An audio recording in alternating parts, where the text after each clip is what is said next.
nosso país tem os combustíveis, tem a capacidade de fazer refinarias, né? Se investe em tanta porcaria, como por exemplo no cinema nacional, na grande mídia, e não se tem coragem de investir no que realmente poderia tornar o país autossuficiente, muito pelo contrário. Um lado acusa o outro de ter gastado demais em uma refinaria, realmente foi uma sangria, um grande roubo, quase quebra o país. E o outro diz, já que não terminaram, então eu vendo. E é assim que é feito. Dos dois jeitos você perde. Um começa gastando muito dinheiro e nunca termina, o outro vem e vende aquilo que não foi terminado ou vende as que estão produzindo. Não sei se eu vou pra lá, ó, ou se eu vou pra lá, ó. O importante é que pra onde eu for vai dar errado. Então, meus irmãos, a gente vive realmente numa sinuca de bico, como as pessoas dizem. É claro que esse tipo de discurso as pessoas não gostam, as pessoas querem alguém para idolatrar, alguém para ser a resposta, quando na verdade a resposta é o próprio povo. Essa matéria aqui, meus irmãos, ela também prova o outro aspecto, o outro lado do famoso monopólio. Existem os grandes monopólios e também os micromonopólios. Os grandes você sabe que é feito por essas empresas multinacionais, que pertencem à mesma árvore genealógica. Ou seja, são grupos financeiros que controlam várias e várias marcas, grandes grupos financeiros. Uma das mais famosas, inclusive, dita pelo perseguido e que agora já está aí com a condenação na justiça, né, o Monark. Querem 2 anos de cadeia para ele por desobediência aos deuses do Olympus. Então, se ele pisar aqui, tem um risco aí de ser preso por pelo menos 2 anos, né?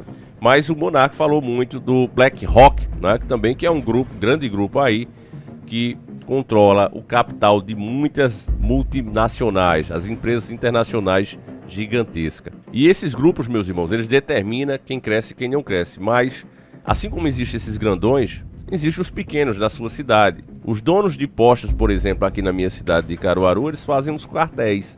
Eles se reúnem e combinam os preços dos combustíveis. Você não vê muita diferença dentro da cidade, porque existe ali um acordo entre eles.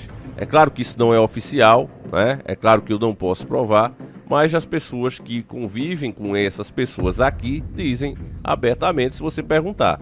Não, realmente o pessoal combina. E quando tem um que baixa mais o preço? Aí, com algumas influências dentro de órgãos que fiscalizam, esse posto passa a receber muito mais fiscalização. A coisa começa a ficar mais difícil para eles, sabe? Vamos dizer que os caras recebam uma visita ou 2 por mês, que isso aqui não acontece de maneira alguma, é 1 ou 2 por ano. Mas vamos dizer que você receba, em situação normal, 1 ou 2 fiscalizações por mês. Se você for um dos caras que está fora do acordão da galera, fora da panela, você vai passar a receber 5, 6, 8. Não vão deixar você trabalhar. Isso na melhor das hipóteses, né? Se você insistir nisso, né, não der jeito, você for um cara honesto mesmo, não está colocando nada a mais no combustível, aí pode ser que aconteça um acidente com você, né? Alguém invente aí de tirar a tua carteira de um carro blindado e acabe ceifando a sua vida com a arma de grosso calibre que fura, inclusive, a blindagem desse veículo. Então, é isso que vão dizer e é isso que o povo vai acreditar e acabou. Então, por aí você vê que essa conversinha, né, de não, deixa fazer monopólio, deixa o livre comércio. O comércio ele faz isso. O comércio não é o que as pessoas acreditam que tu vai fazer um produto melhor. A teoria libertária ela é a mesma coisa da teoria comunista, só que é o oposto. É como se fossem os dois extremos, né?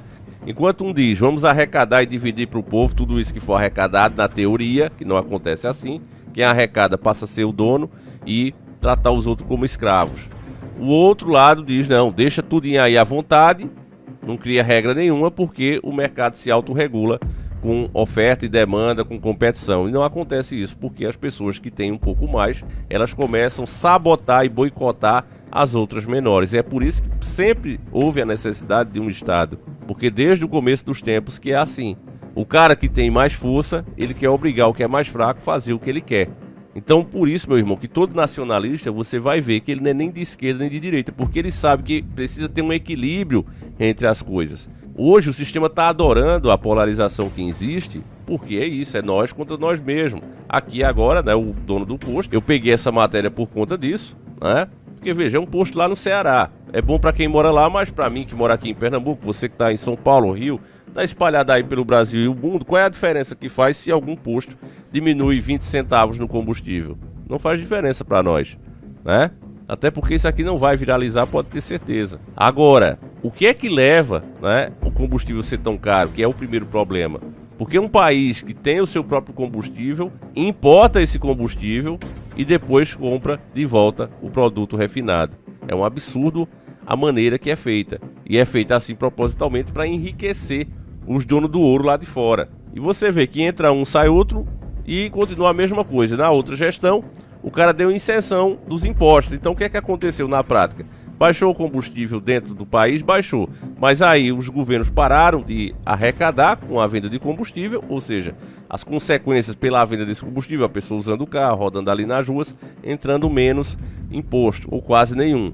E aí os acionistas, né, dono da nossa Petrobras, tem pelo menos 49% na mão deles, levaram bilhões e bilhões aqui do Brasil sem pagar R$1 de imposto. O dinheiro foi livre para eles, então eles adoraram aquela medida que foi tomada aqui. Agora, entre o outro, volta os impostos de novo, estão segurando aí, mascarando a custo de muito endividamento os preços, mas vocês vão ver que o dólar vai subir aí para R$6, R$7 e a gasolina vai disparar aí para perto dos R$10, pode ter certeza disso. Isso vai acontecer logo logo, não tem como segurar, né, mascarando e estrangulando a própria população.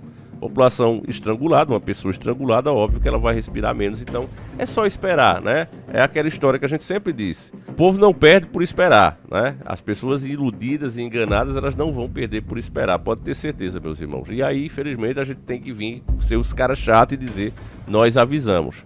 Então, meus irmãos, no fim, né, o que você está vendo aqui na matéria, e por isso é que eu trouxe, repito, é o velho joguinho do herói e do bandido, né, que a mídia sempre nos acostumou com isso. Se você voltar, né, em filmes mais antigos, que inclusive hoje eles nem gostam mais de exibir, né, mas se você procurar, você vê os índios, né, sendo massacrados ali pelos invasores, né, o pessoal do faroeste e tal, e isso era mostrado como uma coisa boa, né? O errado era os índios estavam no lugar deles, né? Mas por não ter a mesma cultura, eles eram os caras maus, né? Eles tinham que tomar tiro. E as pessoas vibravam com aquilo ali, né?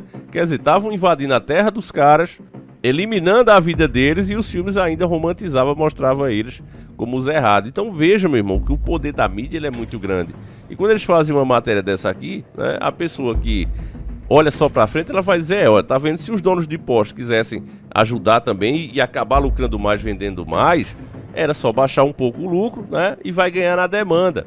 E ao fazer isso, ou seja, as refinarias começarem a produzir mais e mais combustível, né, ser mais consumido aqui, eles vão acabar aumentando o preço também. Isso aqui é como se fosse um remendo, é como se você quebrasse o braço e não quisesse fazer a cirurgia. Não, vou ficar assim, vou esperar ele sarar. Vai ficar troncho, vai ficar aleijado. É a mesma coisa aqui, ó. Se todos os postos começassem a baixar o preço para menos de R$5, por causa da demanda, você mesmo viu aqui na matéria, ele disse que os postos vendem normalmente 3 mil litros na cidade.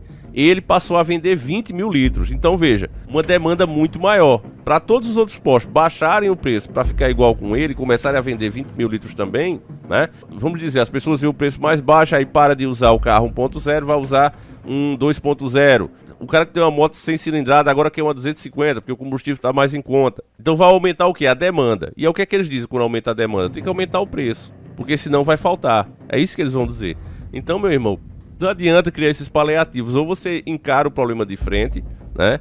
Que o nosso país hoje ele é entregue, ele é administrado de fora para dentro. O que nós temos aqui são marionetes do sistema, né? Que seguem aquela agenda ali. E enquanto não se perceber isso, não adianta ficar criando aqui heróis e bandidos, né? Então eu trouxe essa matéria aqui para mostrar a vocês como ambas as narrativas hoje, né, elas são prejudiciais, porque elas vão aos extremos de tudo. Esses dias eu estava vendo o pessoal criticando, acho que foi no canal do MBL, o pessoal criticando Getúlio Vargas por ter criado a carteira, né, de trabalho. Aí o pessoal compara lá com os Estados Unidos, onde a lei funciona, mas mesmo lá, né, se você pegar ali aquele período industrial, os gigantes da indústria, né, os donos do mundo literalmente, transformaram aquele povo em escravo.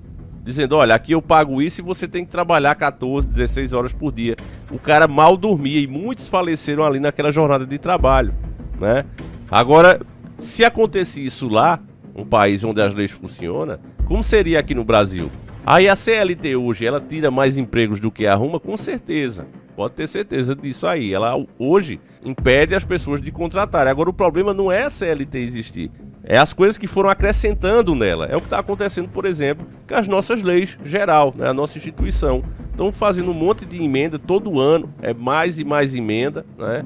E vai virando aquela bagunça, uma lei desmente a outra, fica aquela bagunça jurídica, e é ótimo pro jurídico, que com essa bagunça aí fica a mercê da interpretação do próprio juiz. Então a bagunça é muito grande, meus irmãos, é muito grande.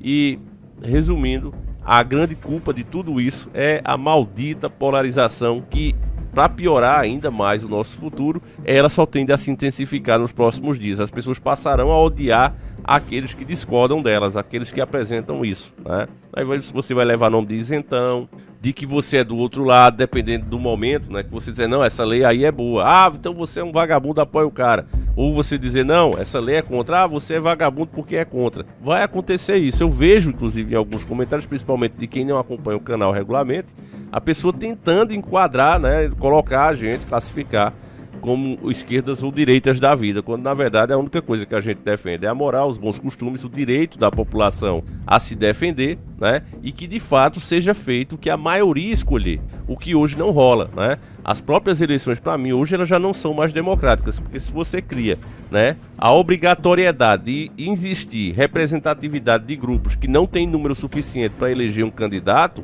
ah não, esse aqui defende a causa azul, então se ele defende a causa azul, ele não precisa ter 100 mil votos, ele entra com 2 votos. Mas rapaz, isso é um absurdo, mas tem que ser assim, porque tem que ter representatividade desse grupo. Então esse partido aí, esse grupo, essa causa tem tantas cadeiras lá dentro garantidas. E quando vai votar uma lei, esse cara que entrou com 2, 3 votos, ele vale tanto quanto um Nicolas, que teve uma votação aí quase de um governador, né? Então, fazer o que, meu irmão? Um deputado que teve milhões de votos e um que entrou com o voto dele mesmo tem o mesmo poder lá dentro de voto. E aí? Isso é democracia? Pra mim não é. Então, já morreu faz muito tempo e eu acho muito difícil que o Brasil melhore. A gente tem esperança, né, que as pessoas despertem, continuamos fazendo o trabalho aqui, só que mais para alertar você, para que você possa se proteger e se defender e não cair na mesma argumentação e seguir junto com a manada, meus irmãos, é isso, né? Então vou encerrar esse vídeo por aqui. Lembra de participar da nossa promoção Faca no Zoiudo, meus irmãos. Você ajuda o canal, financia esse tipo de vídeo e ainda pode levar 10 mil reais para casa, tá certo, meus irmãos?